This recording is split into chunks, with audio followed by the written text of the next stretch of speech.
Assalamualaikum warahmatullahi wabarakatuh. Alhamdulillahilladzi ja'alal ilma arfa'as sifatil kamaliyah. Wa ashhadu an la ilaha illallah wahdahu la syarika lah. Alladzi khassa man sya'a min ibadihi bil ma'athiril hikamiyah. Wa ashhadu anna Muhammadan 'abduhu wa rasuluh alladzi khassahu Allah ta'ala bi jami'i kamalatil 'ubudiyah. Wa sallallahu ala sayyidina Muhammadin alladzi mala'a Allah ta'ala qalbahu sallallahu alaihi wasallam min jalalihil a'la jalla wa ala wa ayyanahu sallallahu alaihi wasallam min jamalihil asna fasara sallallahu alaihi wasallam masruran mansuran wa ala alihi wa ashabihi wassalikin ala nahjihi fanadu khairan wafiran. Nawayna ta'alluma wa ta'lim wa naf'a wal intifa' wal mudhakarata wa tadhkir wal ifadata wal istifadah wal hatha ala tamassuki bi kitabillah wa bi sunnati rasulillah sallallahu alaihi wasallam ibtigha'a wajhillah wa mardatihi wa qurbihi wa thawabihi subhanahu wa ta'ala. Amma ba'd. Ulama'una al-a'izza wa masyayikhuna al-ajilla yang saya hormati, yang saya banggakan, para hadirin dan hadirat, para mustami'in mustami'at jamaah salat subuh berjamaah di tempat ini. Alhamdulillah, mengawali mutalaah kita pada kesempatan pagi hari ini, marilah terlebih dahulu kita bersama-sama menghaturkan rasa syukur kita kepada Allah Subhanahu wa ta'ala, baik rasa syukur kita yang sunnah maupun yang wajib. Yang sunnah hanya sekedar mengucap alhamdulillah, pagi hari ini Allah telah berikan kepada kita kesempatan untuk ringan langkah menuju tempat ini melaksanakan ibadah yang namanya ibadah salat subuh. Yang selanjutnya kita duduk bersama untuk bersama-sama mengikuti rutinitas kita, yakni adalah kuliah subuh. Ataupun rasa syukur kita yang telah kita ungkapkan dengan berbagai macam aktivitas kewajiban yang telah kita lakukan mulai dari pagi hari ini hingga nanti, dan bahkan mulai kita akil balik sampai saat ini, kita masih bisa diberikan oleh Allah yang namanya taufik. Mudah-mudahan taufik ini senantiasa bisa kita amalkan hingga kehidupan kita, di akhir kehidupan kita nanti.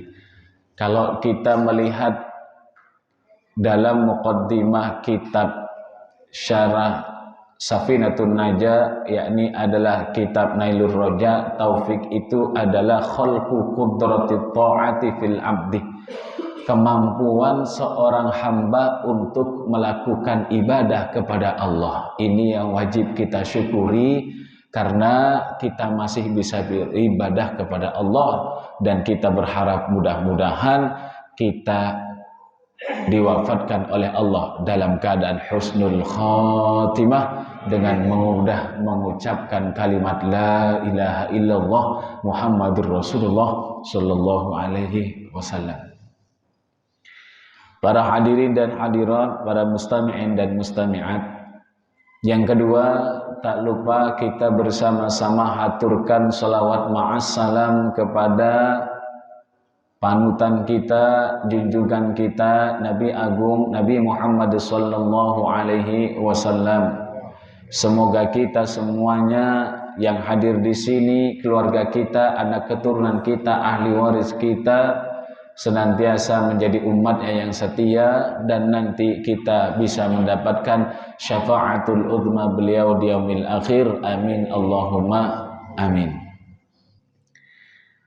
Bapak Ibu hadirin dan hadirat, pada kesempatan pagi hari ini tentunya kita semua sama-sama berharap kepada Allah Subhanahu wa taala mendapatkan ridha, maghfirah, wabil khusus rahmat dari Allah Subhanahu wa taala.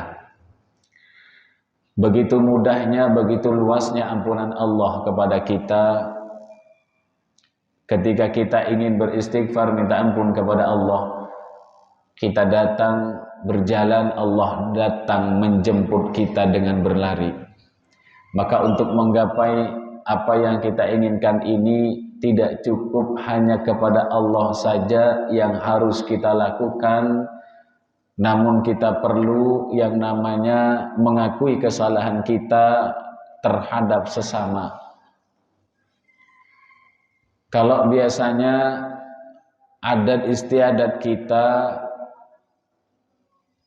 setelah melakukan puasa di bulan Ramadan, kemudian kita melaksanakan yang namanya salat Idul Fitri, kita biasanya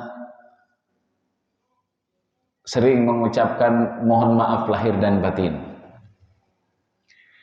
Ini sebaiknya adalah dilakukan bukan, namun kita lakukan setiap waktu ketika kita betul-betul merasa memiliki kesalahan terhadap orang lain. Lalu bagaimana caranya untuk kita supaya betul-betul bisa menggapai ridha dan maghfirah dari Allah Subhanahu wa taala? Apakah hanya dengan sekedar mengucapkan mohon maaf lahir dan batin saja? Kalau kita memiliki kesalahan kepada Allah, itu syaratnya sangat mudah. Namun ketika kita memiliki kesalahan terhadap sesama, kita harus memperbaiki yang namanya hablum minan nas. Kita minta ampun kepadanya, kita minta maaf kepadanya, kita minta ridha kepadanya. Apapun yang kita lakukan, kita sampaikan kepadanya. Kalau kita mengikuti Imam Asy-Syafi'i, maka kita harus menyebutkan satu persatu kesalahan kita. Jadi tidak cukup dengan mohon maaf lahir dan batin kosong-kosong atau pakai hanya sekedar broadcast WA mohon maaf lahir dan batin kosong-kosong. Sampai-sampai nanti mertuanya kena kirim juga. Namun kalau kita mengikuti Imam Hanafi, cukup mengucapkan kalimat seperti tadi, mohon maaf lahir dan batin, itu sudah cukup. Tapi kalau Imam Syafi'i harus disebutkan satu persatu. Kenapa ada perbedaan seperti itu? Khawatir mungkin saja kalau kita mau nyebutin satu persatu entar tidak diterima ampunan kita. Tapi lebih bagus memang harus seperti itu. Tapi kalau memang kondisi memang tidak memungkinkan, entah itu karena jauh, entah itu karena posisi kita yang sangat rendah dibanding orang yang kita dolimi, maka kita ambil pendapat yang kedua, yakni adalah Imam Hanafi. Maka dari itu, Bapak Ibu hadirin dan hadirat rahimakumullah, di dalam kitab Nasaihul Ibad disampaikan amal apa yang paling baik bagi seorang hamba ketika ia masih berada di dunia ini. Beliau menyampaikan, Imam Al-Ghazali, Ani bin Abbasin radhiyallahu anhuma, dari Ibnu Abbas radhiyallahu anhuma, hina su'ila, ketika beliau ditanya, ma khairul ayyami, apa yang terbaik daripada hari-hari yang kita lalui, wa ma khairus syuhuri, dan sebaik-baik bulan itu bulan apa, wa ma khairul a'mali, dan amal perbuatan yang terbaik itu amalan seperti apa. Nah, ini yang kita kadang mengeluh-elukan. Artinya sangat mengagung-agungkan hari yang paling baik, bulan yang paling baik, dan amal ibadah yang terbaik. Lalu di antara tiga ini mana yang lebih baik? Paling tidak ketika kita mengetahui, kita lebih memfokuskan kepada hari-hari, waktu, ataupun amaliyah yang terbaik yang telah disebutkan di dalam kitab ini. Faqal, maka Abdullah bin Abbas ini menjawab, khairul ayyami yaumul jum'ati. Sebaik-baik hari yaumul jum'ati adalah hari Jumat. Li'annahu sayyidul ayyami a'tahu Allah Ta'ala li hadhil ummatil Muhammadiyah. Kenapa hari Jumat ini menjadi hari terbaik daripada hari-hari yang lain yang kita lalui? Karena hari Jumat itu adalah pemimpin, tuannya hari-hari yang telah Allah berikan kepada umat Nabi Muhammad sallallahu alaihi wasallam. Wa khairus syuhuri syahrul Ramadan. Dan sebaik-baik bulan syahrul Ramadan, yakni adalah bulan Ramadan.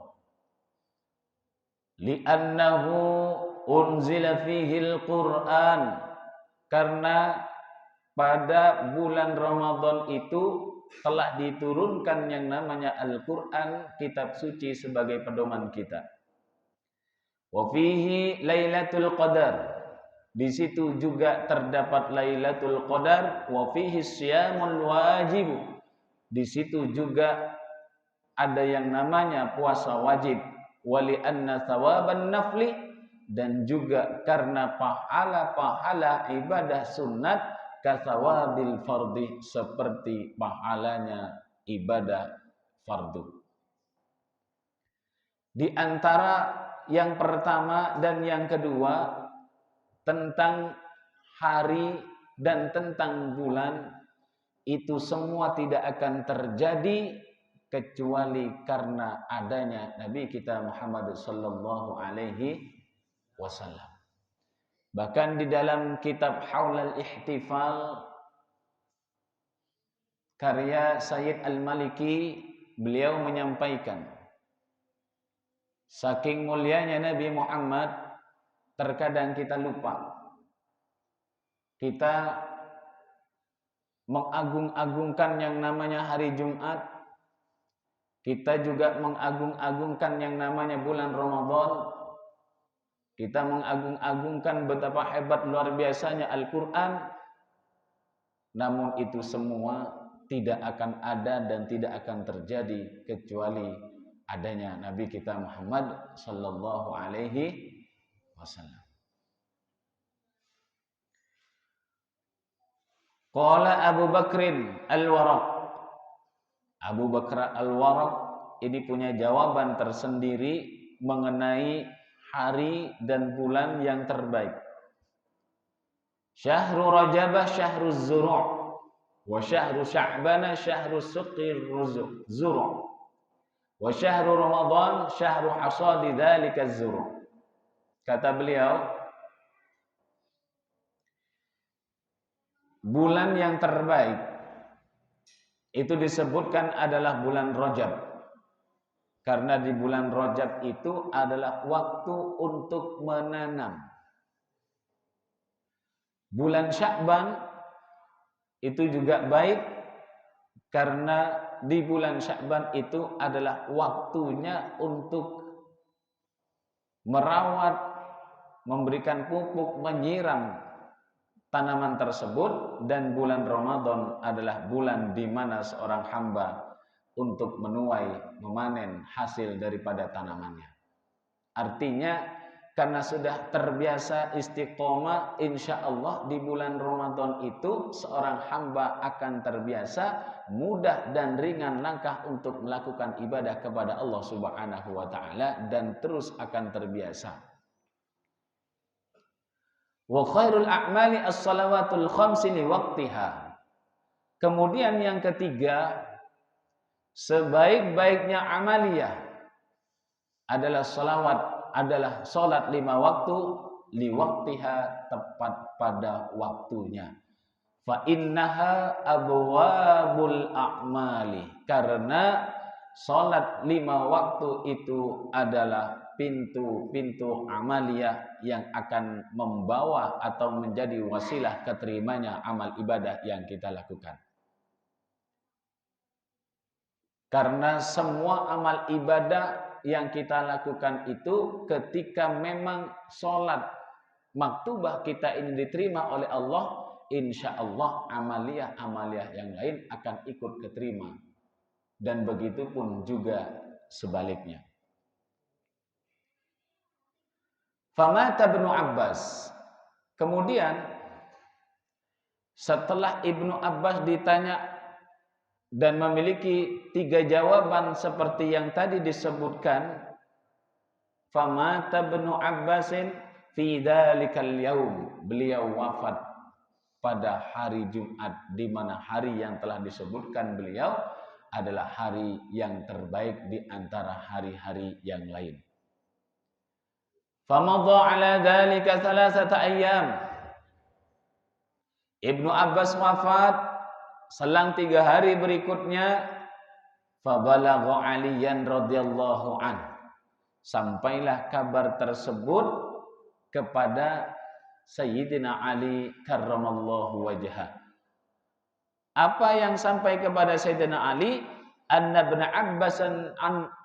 Abbas radhiyallahu anhuma su'ila an dzalik. Bahwa Ibnu Abbas pernah ditanya tentang hal tersebut dan memiliki jawaban seperti yang di atas tentang hari, bulan dan amaliyah yang terbaik. Faqala Aliyin. Maka Sayyidina Ali berkata atau menjawab, "Lau su'ilal ulama'u wal hukama'u wal fuqaha minal masyriqi ilal maghribi la ajabu bimithli ma ajaba bihi Ibnu Abbasin." Kata Sayyidina Ali, seandainya para ulama, para hukama, para fuqaha ditanya tentang yang 3 tadi terkait hari yang terbaik, bulan yang terbaik, amaliyah yang terbaik, kata Sayyidina Ali, la ajabu, mereka akan menjawab bimithli ma ajaba bihi Ibnu Abbasin, sebagaimana jawaban Ibnu Abbas. Yang terbaik di antara hari adalah Jumat, yang terbaik di antara bulan adalah bulan Ramadan, dan yang terbaik amaliyah adalah menjaga sholat 5 waktu. Illa anni aqul, tapi kata Sayyidina Ali, saya punya jawaban sendiri. Jadi antara 2 sahabat ini adalah sahabat yang dicintai oleh Nabi kita Muhammad SAW yang sudah terjamin masuk surga. Ibnu Abbas dapat doa langsung dari Rasulullah. Allahumma allimhu ta'wil. Kemudian Sayyidina Ali, ana madinatul ilmi wa aliyu babuha. Sedangkan Sayyidina Ali memiliki kecerdasan yang begitu luar biasa sampai di dalam kitab Al-Usfuriyah itu Sayyidina Ali memiliki julukan babuha, pintunya daripada ilmu. Fi jawabi dzalika inna khairal a'mali ma yaqbalullahu ta'ala minka. Kata Sayyidina Ali, sebaik-baik amaliyah yang kita lakukan ma adalah sesuatu atau amaliyah yaqbalullahu ta'ala yang Allah menerima minka darimu. Sawa'un kanat qalilatan aw katsiratan. Kata Sayyidina Ali, sebaik-baik amaliyah itu adalah yang diterima oleh Allah Subhanahu wa taala, baik amaliyah itu sedikit, secuil ataupun banyak. Para hadirin dan hadirat, ketika kita beribadah ini tujuan kita cuma 2. Pertama adalah sah. Yang kedua qabul. Betul nih? Sah yang kita lakukan seperti kita sholat subuh tadi, bagaimana caranya kita ibadah sholat subuh itu supaya sah? Maka syarat dan rukunnya kita harus ketahui, dan untuk mengetahui syarat dan rukunnya ini kita harus juga belajar. Bagaimana cara wudhu yang benar, bagaimana cara sholat yang benar, bagaimana cara sujud yang benar. Anggotanya ada 7, salah satu tidak dilakukan, maka sujudnya tidak sah, begitupun juga sholatnya tidak sah. Kalau kita ditanya, Pak, sholat saya bagaimana? Ya saya akan menjawab, kalau memang syarat dan rukunnya sah, ya sah. Tapi terkait qabul, diterimanya amal ibadah kita itu adalah rahasia daripada Allah Subhanahu wa ta'ala. Namun kalau kita ingin lebih dalam lagi membahas bagaimana atau apakah amal ibadah kita itu diterima oleh Allah Subhanahu wa ta'ala, insya Allah kita yang lebih tahu. Artinya ibadah kita ini yang kita lakukan, tenaga kita ini dari hal yang halal atau yang haram. Yang kita pakai ini dari yang halal atau yang haram. Kalau kita tengok di dalam kitab Syarah Ratibul Haddad di situ, jangankan sampai ibadah-ibadah mahdhah yang seperti zikir saja, kalau di anggota tubuh kita ini ada yang haram, maka hanya sekedar amaliyah, capek saja yang kita lakukan. Tapi kalau halal, insya Allah capek kita akan berbuah kebaikan, dan itu akan menjadi wasilah untuk kita masuk ke dalam surganya Allah Subhanahu wa ta'ala. Dalam kitab Bidayatul Hidayah juga begitu. Jangankan yang haram, yang gosok, pinjam tanpa izin kepada orang yang punya, itu juga sudah dosa, masuk kategori haram. Pinjam sendal umpama, habis itu setelah dipakai, tadi saya pinjam sendalnya, gosok namanya. Itu juga harus kita perhatikan. Allah, kalau kita betul-betul ingin memperhatikan bagaimana ibadah kita ini, betul-betul harus ngoreksi. Makanya jangan sampai mengatakan dalam diri kita, terbesit dalam hati kita hal yang tidak baik kepada orang lain, atau lebih daripada itu sampai menilai orang lain itu lebih buruk daripada kita. Entah itu dari cara ibadahnya, dari cara berpakaiannya, dan lain sebagainya. Imam Hasan Al-Basri di dalam kitab Ihya itu pernah menyampaikan, haramtul qiyama 15 yauman. Aku pernah 15 hari tidak bisa melakukan amaliyah ibadah sebagaimana saya istiqomah. Katakanlah ibadah tersebut qiyamul lail adalah salat malam, yakni adalah tahajud. Beliau sampaikan kepada santrinya, bidzambin adznabtuhu, sebab dosa yang karena saya pernah melakukan itu. Maka santrinya bertanya, penasaran, ini guru saya nih sampai keistiqomahannya hilang gara-gara satu dosa. Satu dosa, seperti apa dosanya? Bertanyalah ia. Madzalika dzambu ya Syekh? Itu dosa apa? Kata beliau, ra'aitu rajulan, saya pernah melihat seorang laki-laki baka, menangis. Faqultu fi nafsi, lalu kemudian di dalam hati saya itu terbesit kalimat hadza mura'in, orang ini riya. Padahal ini tidak disampaikan kesalahan itu, Pak. Ini tidak diucapkan, Bu, kepada orang yang ia lihat bahwa persangkanya itu orang ini riya karena nangis. Ibadah sendiri nangis, di hatinya ada riya orang ini. Gara-gara secuil seperti itu dosanya beliau untuk melakukan ibadah, keistiqomahannya berat untuk melakukan. Maka ketika kita banyak dosa, maka ketika kita malas untuk ibadah, perlu kita koreksi dosa kita. Akibatnya dosa tersebut adalah apa yang terbesit di dalam hati kita akan menjadi tidak baik, dan anggota tubuh kita pun juga akan berat melakukan ibadah. Beliau juga menyampaikan, idza saqulal azharu bil auzar, ketika punggung kita ini berat karena dosa-dosa, muni'al qalbu minal yasiri ilallah, maka akan tercegah hati ini untuk mudah menuju kepada Allah Subhanahu wa ta'ala. Sama seperti yang disampaikan di awal tadi. Saking banyaknya dosa, hati kita untuk melakukan hal yang baik, berniat, bertujuan untuk melakukan yang baik itu sangat berat.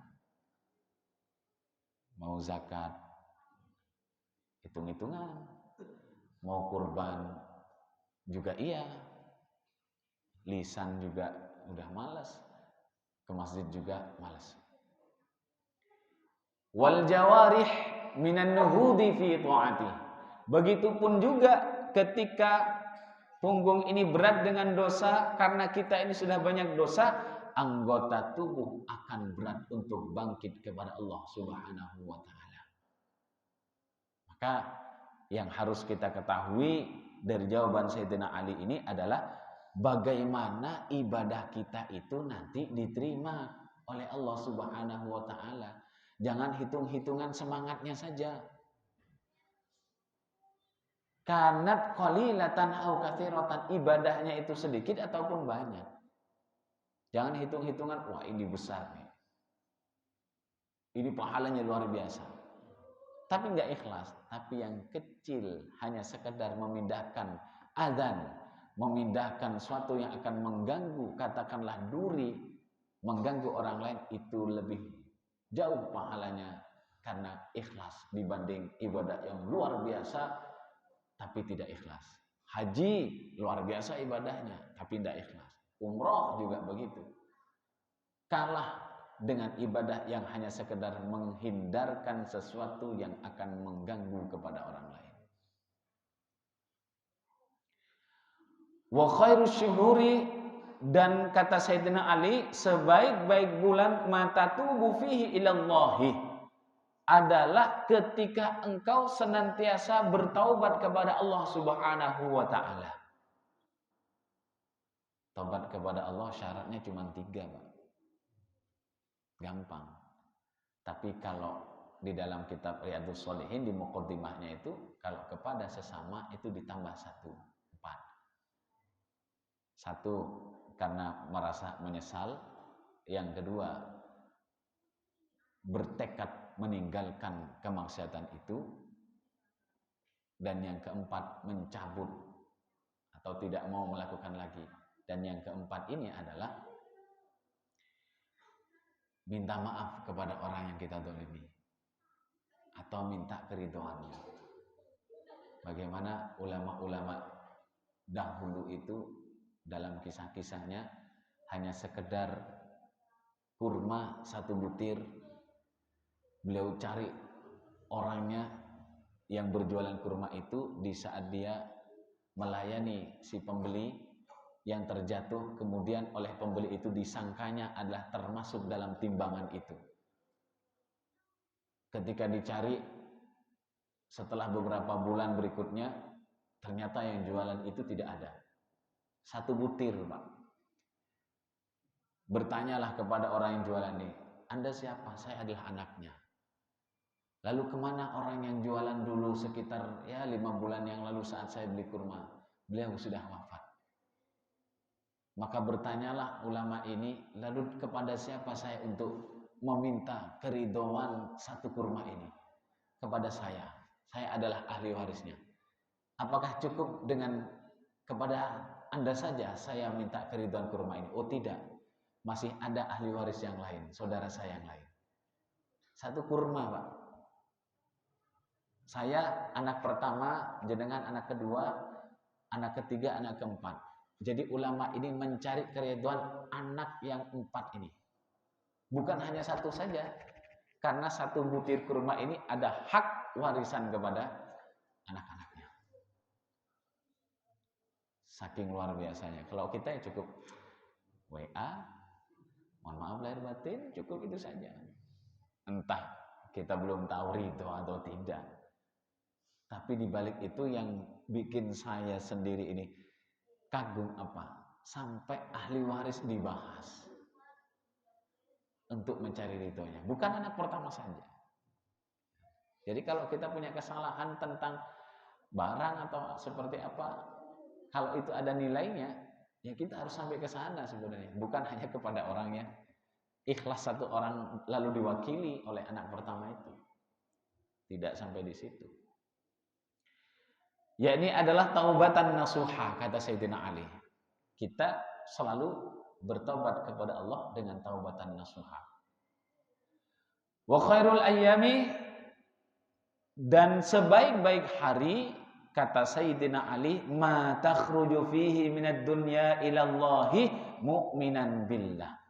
Yang terbaik, kata Sayyidina Ali, engkau keluar dari dunia, artinya engkau mati, wafat menuju kepada Allah, mu'minan billahi, adalah beriman kepada Allah Subhanahu wa ta'ala. Jadi perbedaannya seperti ini. Kecerdasannya Sayyidina Ali ini lebih jauh. Punya jawaban sendiri Sayyidina Ali. Kalau tadi Ibnu Abbas menjawab apa? Sebaik-baik hari adalah hari Jumat. Sedangkan sebaik-baik amalia, kata Sayyidina Ali, bertobat. Kemudian sebaik-baiknya bulan, kata Sayyidina Ali, di sini adalah di mana engkau senantiasa beribadah dan diterima oleh Allah Subhanahu wa ta'ala. Nah, ini yang kadang yang berat. Yang nomor 3 ini, mati dalam keadaan iman kepada Allah. Apa yang bisa menjadi jaminan kita akan mati dalam keadaan iman kepada Allah? Insya Allah kalau kita punya keistiqomahan, matinya kita dalam keistiqomahan kita. Kalau kita istiqomah ke masjid, kita berdoa di situ. Allah, saya ke masjid, niat. Mudah-mudahan mati saya dalam keadaan ke masjid. Allah, saya sering sholat berjamaah. Mudah-mudahan saya mati dalam keadaan sholat berjamaah. Sering sujud, minta kepada Allah. Ya Allah, ambillah nyawa saya dalam keadaan bersujud. Viral Pak sampean Pak. Mati dalam keadaan sujud. Tapi itu semuanya adalah hak Allah. Nanti kembali kepada Allah semuanya. Meskipun kita mati dalam keadaan sujud, itu haknya Allah. Bahkan Abu Jahal, Abu Lahab, meskipun sudah dicap masuk neraka, kalaupun Allah berkehendak mau memasukkan ke dalam surga, itu adalah haknya Allah. Hanya rahmat Allah Subhanahu wa ta'ala yang patut kita harapkan, bukan karena amal ibadah kita. Bahkan dalam kitab syarah ya Anah kalau tidak salah, satu rahmat kalau kita dapati dari Allah Subhanahu wa ta'ala itu, satu rahmat saja akan mampu mengalahkan amal ibadah kita, mulai kita akil balik sampai kita mati. Satu rahmat. Apalagi kalau betul-betul Allah ridho apa yang kita lakukan itu bisa mengundang rahmatnya Allah Subhanahu wa ta'ala. Para hadirin dan hadirat, para mustami'in dan mustami'at, mari kita bersama-sama berdoa, berharap, betul-betul berharap, meminta kepada Allah Subhanahu wa ta'ala sebagaimana yang Nabi kita ajarkan kepada kita, sering-sering berdoa, sering-sering meminta kepada Allah. Allahumma ja'al akhira kalamina inda intihai ajalina qaula la ilaha illallah Muhammadur Rasulullah sallallahu alaihi wasallam, yang artinya Allah akhiri kalimat yang bisa kita ucapkan ketika kita wafat nanti adalah kalimat la ilaha illallah Muhammadur Rasulullah sallallahu alaihi wasallam. Bapak Ibu hadirin dan hadirat, demikian yang bisa saya sampaikan, sedikit mudah-mudahan bermanfaat untuk saya pribadi dan umumnya para hadirin sekalian. Mudah-mudahan ini semua ada hikmahnya. Insya Allah tidak ada yang sia-sia yang kita lakukan pada kesempatan pagi hari ini. Mohon maaf yang sebesar-besarnya. Hadanallahu wa iyyakum ajma'in. Wallahu a'lam bishawab. Wassalamualaikum warahmatullahi wabarakatuh. Baik, jemaah sekalian. Assalamualaikum warahmatullahi wabarakatuh. Izin Ustaz, nama ala ini. Tadi Ustaz menyampaikan perihal sumur. Ini satu tambahan ilmu bagi saya. Jadi sumur itu ada dua, ada sunnah dan ada wajib. Ini mohon maaf Ustaz, Artinya pastor tadi menyampaikan syukur sunnah itu alhamdulillah.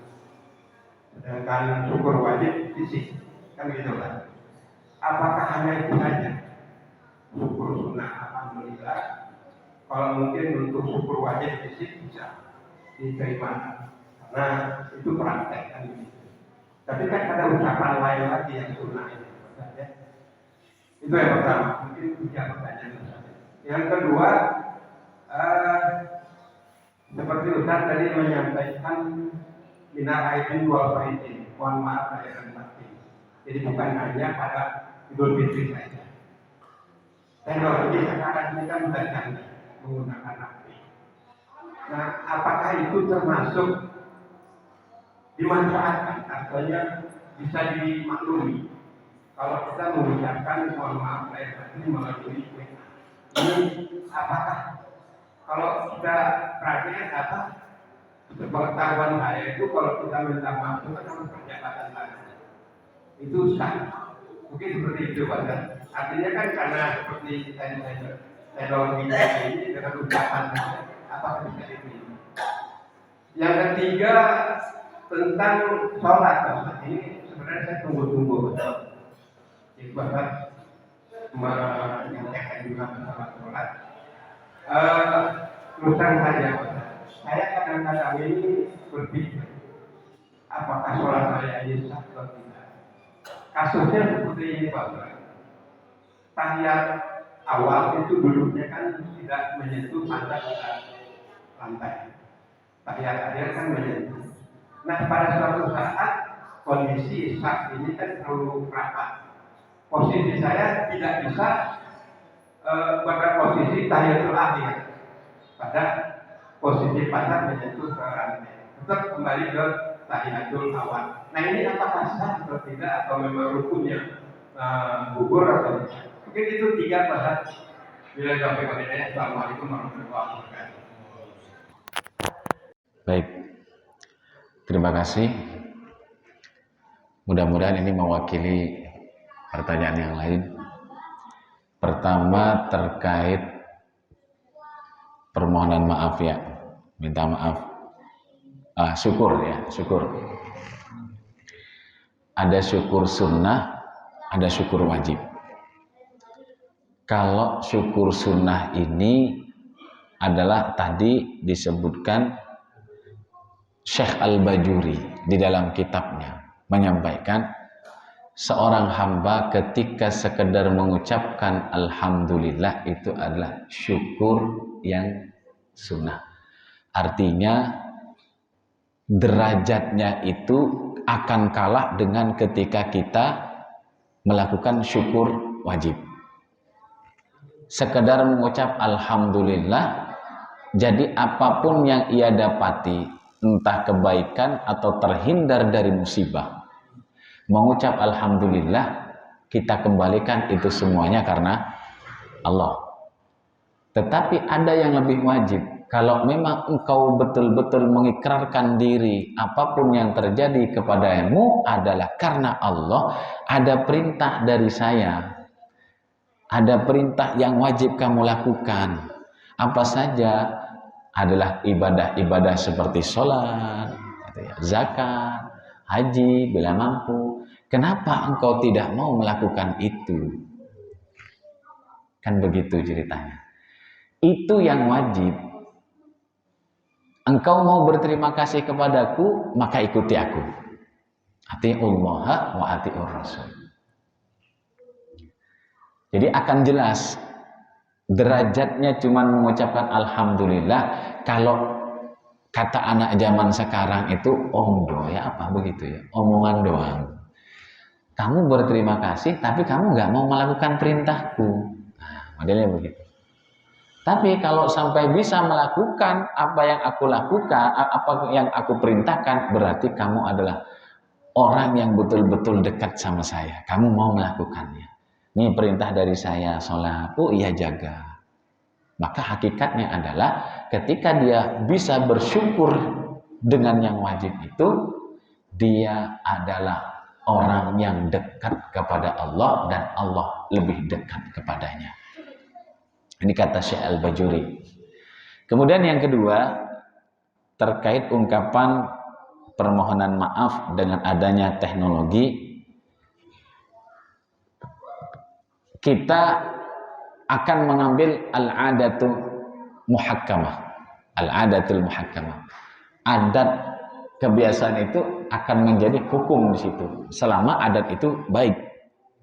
Dan sebaliknya ketika ada mudarat, ini jadi pilihan. Ada kendala jadi pilihan. Seperti kalau kita mau mohon maaf lahir dan batin seperti corona kemarin, pasti pakai HP semuanya, video callan sampai nangis saat video callan. Tidak mungkin Pak, mau berangkat uang sudah banyak nih di kantong, tiket sudah dipegang, tapi dilarang. Apakah harus memaksakan? Maka hal tersebut tidak perlu dilakukan. Jadi cukup apa yang mudah kita ambil. Kalaupun umpama kita bisa silaturahim ketemu, ya harus kita lakukan. Akan lebih utama. Apalagi yang harus kita silaturahimin dan kita mintakan ampunannya itu adalah satu orang tua, dua guru. Kalau sampai ke mertua, mohon maaf lahir batin Pak ya, padahal masih satu kampung. Kok mantu saya begini gitu ya.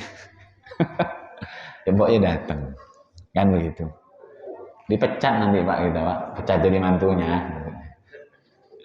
Jadi ke sana. Jadi ini perbedaan Imam Syafi'i, Imam Hanafi. Jadi setiap perbedaan itu tergantung keadaan dan kondisi. Akan muncul di situ hukum. Kemudian yang ketiga, itu tentang duduk ya tadi ya. Bukan hal yang prinsip dalam ibadah sholat.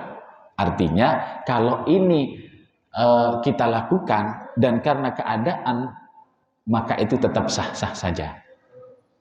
Kalaupun kita di tahiyat pertama ataupun kedua, kita membalik. Biasanya iftirash, tawarruk itu ya. Kita lakukan itu tetap sah. Karena ini bukan hal yang prinsip. Jadi ibaratnya begini, kalau kita ibadah sholat, ada yang namanya rukun. Rukun ini masih terbagi lagi. Ada rukun fi'li, ada rukun qauli. Rukun fi'li ini adalah rukun yang berupa tindakan. Ruku, sujud. Ya. Yang qauli ini adalah ucapan. Nah, ini prinsip. Ucapan itu rukun qauli salah satunya apa? Seperti Al-Fatihah. Harus jelas. Seperti Pak Imam tadi, Pak Syekh, bagus. Ya. Kalau kita akan mencoba gali lebih dalam lagi Pak, seperti kita salam itu, Assalamualaikum warahmatullahi, itu syaratnya ada 12 Pak. Syaratnya salam, Assalamualaikum warahmatullahi, nggak asal salam. Syaratnya berapa? 12. Kalau di dalam kitab Nailur Roja, kalau nggak salah itu bahkan ada 20. Asnya betul-betul harus jelas. Ucapannya, dari segi ucapan. Dari segi gerakan dengan sampai dada ini memalingkan dari kiblat. Batal. Ini termasuk rukun. Kalau yang salam terakhir, yang kedua, itu sunnah. Ini nggak wajib. Yang ke kiri, sunnah. Kalaupun mohon maaf, Assalamualaikum warahmatullahi, batal. Keluar dah yang dari belakang gasnya. Sah. Sunnah lagi, kita niat keluar daripada sholat. Sunnah. Sunnah lagi, kapan salam pertama itu? Setelah salam kedua dari imam. Jadi kalau kita kumpulkan, tadi rukun ya. Yang kedua ada sunnah ab'ad. Kalau kita tinggal harus sujud sahwi. Ada yang ketiga sunnah hayat. Ini sunnah hayat kalau kita ketahui dari sebelum melakukan sholat sampai selesai melakukan sholat lebih daripada 100 kesunahan yang bisa kita lakukan. Cuman kadang kita tidak tahu dari wudhunya berapa kesunahannya ya. Ketika melihat air apa yang dibaca, ketika basuh tangan apa yang dibaca, seperti itu. Mudah-mudahan menjawab Pak. Ini Ustaz, makmum pertama kanan, apakah ini makmum di menunggu atau diri dulu. Jadi kadang-kadang itu imam itu assalamualaikum warahmatullahi wabarakatuh. Salawat. Tapi kadang-kadang makmum ini ada yang pertama dia ikutin bareng, yang kedua baru dia nunggu yang kedua. Namanya imam harus kita ikuti ya. Tapi jangan sampai mendahului. Nyalip. Ini juga bisa dipraktekkan dalam kehidupan kita sehari-hari. Imam salam yang pertama, assalamualaikum warahmatullahi wabarakatuh. Bareng tidak apa-apa. Tapi jangan sampai mendahului. As. Imam as juga nanti di sana. Hati-hati. Kalau bareng itu hati-hati. Takut ternyata lebih dulu makmumnya. Sama dengan posisi berdirinya seorang imam dan makmum. Sunnah mundur. Berjarak. Kalau lurus bagaimana? Hati-hati. Dari mana dulu yang lurus ini? Jangan jempolnya Pak yang diluruskan. Takut jempol itu biasanya ada yang lebih panjang. Tapi tumit yang harus sama. Tapi ke belakang makmum lebih mundur itu sunnah. Nah ini tentang salam ada di dalam kitab Sulamul Munajat. Sunnah makmum itu salam pertama. Makmum itu sunnah di salam pertama setelah selesai salamnya imam yang kedua. Ingat syaratnya ada 12 itu Pak. Di kitab fikih kalau dicari di tasawuf enggak ada. Itu Pak nggih, mudah-mudahan menjawab. Baiklah, masih ada yang mau bertanya lagi? Ustaz.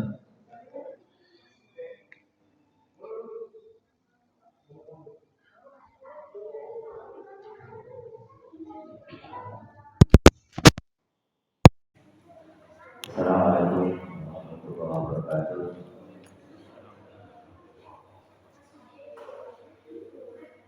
Mengenai bisnis, ya, jadi kita kerja sama dengan seseorang dan jasa atau barang. Terus bisnisnya itu sederhana, seperti ini.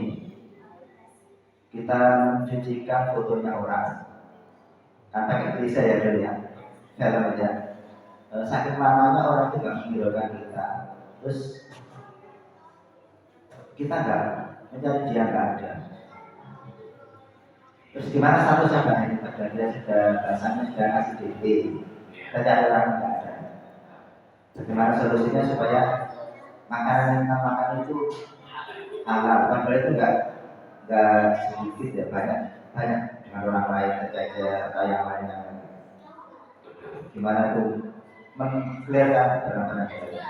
Assalamualaikum warahmatullahi wabarakatuh. Mobil Pak. Maksudnya mobil pas diservis gitu ya.